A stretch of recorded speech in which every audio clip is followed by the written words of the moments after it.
Bangladesh legal support programme চ্যানেলের পক্ষ থেকে সবাইকে স্বাগতম। আমি আছি আপনাদের পাশে অ্যাডভোকেট মোহাম্মদ জাকির হোসেন। আজ আমরা যে বিষয় নিয়ে আলোচনা করব, আপনারা প্রায় সময় জানতে চান যে ট্যাক্স রিটার্ন কীভাবে দাখিল করতে হয় বা ট্যাক্স রিটার্ন কীভাবে জমা দিতে হয় বা আয়কর রিটার্ন কীভাবে জমা দিলে সেটা সর্বজনীন স্বীকৃতি পায় বা কীভাবে দিলে এটা পারফেক্ট হয়। এই ব্যাপারটা আপনারা অনেকেই জানেন না। আজ এই বিষয়ে নিয়ে আমরা ক্লিয়ার কনসেপ্ট দেওয়ার চেষ্টা করবো আপনাদেরকে। ট্যাক্স রিটার্ন কীভাবে দাখিল করতে হয় এই প্রশ্নটা যখন করবেন, সেক্ষেত্রে উত্তর দিতে গেলে ফার্স্ট অফ অল আমাকে বলতে হয় যে আয়কর অধ্যাদেশের 1984 সালের 82 বিবি দ্বারাই বলে দেওয়া হয়েছে যে দুইটা সিস্টেমে কিন্তু আপনি আয়কর দাখিল করতে পারেন বা ট্যাক্স রিটার্ন দিতে পারেন। সেই দুইটা সিস্টেম হলো যে স্বনির্ধারণী অথবা সার্বজনীন পদ্ধতি, আর সেকেন্ড সিস্টেমটা হলো যে সাধারণ পদ্ধতি।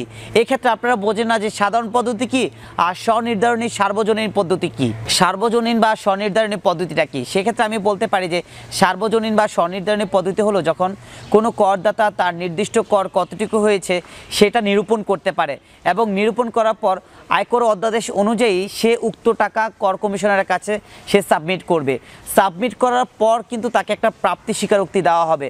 আর প্রাপ্তি স্বীকারোক্তি মানেই কিন্তু সেখানে কনফার্ম করে দেওয়া যে হ্যাঁ, সে যেই টাকা নিরূপণ করেছে সে তত টাকাই সে তার কর নির্ধারণ হয়েছে। অর্থাৎ সর্বজনীন বা স্বনির্ধারণের পদ্ধতিটা হলো যে আপনি যদি করদাতা হন, আপনি নিজেই আপনার টাকাটা অ্যামাউন্টটা ঠিক করবেন, ইভেন কি আপনি নিজেই রিটার্নটা দাখিল করবেন। আর রিটার্ন দাখিল করার পর উপকর কমিশনার যদি আপনাকে প্রাপ্তি স্বীকারোক্তি দিয়ে দেয়, সেই প্রাপ্তি স্বীকারোক্তি পাওয়ার সাথে সাথে কিন্তু আপনি বুঝে নিতে পারবেন যে আপনার কর নির্ধারণ করা হয়েছে, ইভেন কি যে টাকাটা আপনি দিয়েছেন সেটা ঠিক আছে, ইভেন কি এই পদ্ধতিতে এই টাকায় আপনাকে কর দিতে হবে। আর এটা হলো যে সার্বজনীন বা স্বনির্ধারণী পদ্ধতি। তাহলে সাধারণ পদ্ধতিটা কি? সাধারণ পদ্ধতি হলো যে যখন আপনি রিটার্ন দাখিল করবেন সেই ক্ষেত্রে উপকর কমিশনার কিন্তু আপনার কর কত টাকা হয়েছে সেটা নির্ধারণ করে দিবে। অর্থাৎ সর্বজনীন স্বনির্ধারণের পদ্ধতিতে কিন্তু আপনি কর নির্ধারণ করছেন, আর সাধারণ পদ্ধতিতে কিন্তু উপকর কমিশনার আপনার কর নির্ধারণ করে দিচ্ছে। হ্যাঁ, সেটা কোন ক্ষেত্রে হবে? যখন আপনি ট্যাক্স রিটার্ন করবেন, ট্যাক্স রিটার্ন করার পর যখন আপনি সঠিক তথ্যাদি প্রমাণাদি দিতে না পারবেন, সেই ক্ষেত্রে কিন্তু উপকর কমিশনার আপনাকে ডাকাবে, আপনার শুনানি করবে। শুনানি করার পর আপনার উপযুক্ত যে ডকুমেন্টস আছে সেগুলো দেখবে, তথ্য প্রমাণাদি দেখবে। এগুলো দেখার পর উপকর কমিশনার স্যাটিসফাইড হয়ে যেটা ভাববে যে আপনার এত টাকা কর দেওয়া প্রয়োজন, তখন উপকর কমিশনার আপনাকে এত টাকা ধার্য করে দিবে। তার মানে আপনি এত টাকাই আপনাকে কর দিতে হবে। আই হোপ দ্যাট আপনারা বুঝতে পেরেছেন সার্বজনীন বা সাধারণ পদ্ধতিতে কর দেওয়ার সিস্টেমটা কি। এক্ষেত্রে আমি আরেকটা জিনিস আপনাদেরকে ডিফার করে দিতে চাই, সেটা হলো যে সার্বজনীন পদ্ধতিতে কিন্তু আপনি নিজেই রিটার্ন দাখিল করছেন, আর সাধারণ পদ্ধতিতেও কিন্তু আপনি নিজেই রিটার্ন দাখিল করে দিচ্ছেন। কিন্তু সাধারণ পদ্ধতিতে রিটার্ন দাখিল করার পরেও কিন্তু উপকর কমিশনার কিন্তু আপনাকে এই রিটার্নটা কনফার্ম করে দিবে যে আপনি কত টাকা কর দিবেন।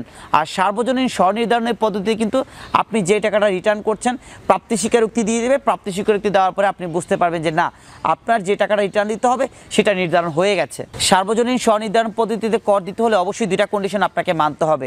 সেই দুইটা কন্ডিশন হলো যে ব্যক্তি করদাতা তার কাছে অবশ্যই 12 ডিজিটের টিন থাকতে হবে, অর্থাৎ TIN থাকতে হবে।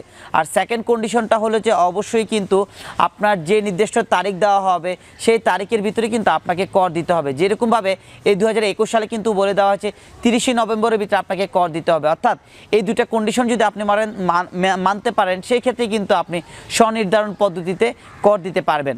ট্যাক্স রিটার্নের ক্ষেত্রে একটা কথা বলতে চাই যে আপনারা অনেকেই কিন্তু নিজেই আপনাদের ট্যাক্সটা নির্ধারণ করার পরে আয়কর অধ্যাদেশের যে নির্দিষ্ট ফর্ম আছে সেই ফর্মে কিন্তু আপনারা এই জিনিসগুলো ফিল আপ করেন। সেক্ষেত্রে অনেক ভুল হয়। আপনাদের ভুলের কারণে কিন্তু ট্যাক্সটা যদিও রিটার্ন করেন পরবর্তীতে এর প্রবলেম হতে পারে। সেই ক্ষেত্রে আমি একটা কথা বলতে চাই যে আপনারা যে সর্বজনীন স্বনির্ধারণ পদ্ধতিতে ট্যাক্স রিটার্নও করতে চান, সেই ক্ষেত্রে কিন্তু একজন ট্যাক্স লয়ারের সাথে আপনারা কমিউনিকেশন করবেন। সেই ক্ষেত্রে আপনারটা নিরূপণভাবে সুন্দরভাবে কিভাবে হয়, পরবর্তীতে ভবিষ্যতে যেন কোনো সমস্যা না হয় সেই দিকে কিন্তু আপনি খেয়াল রাখতে হবে। বিকজ আপনি হয়তো বা ভুল করে একটা ট্যাক্স রিটার্ন দাখিল করবেন, কিন্তু এই ভুলটা কিন্তু আপনার ফাইলে থেকে যাবে।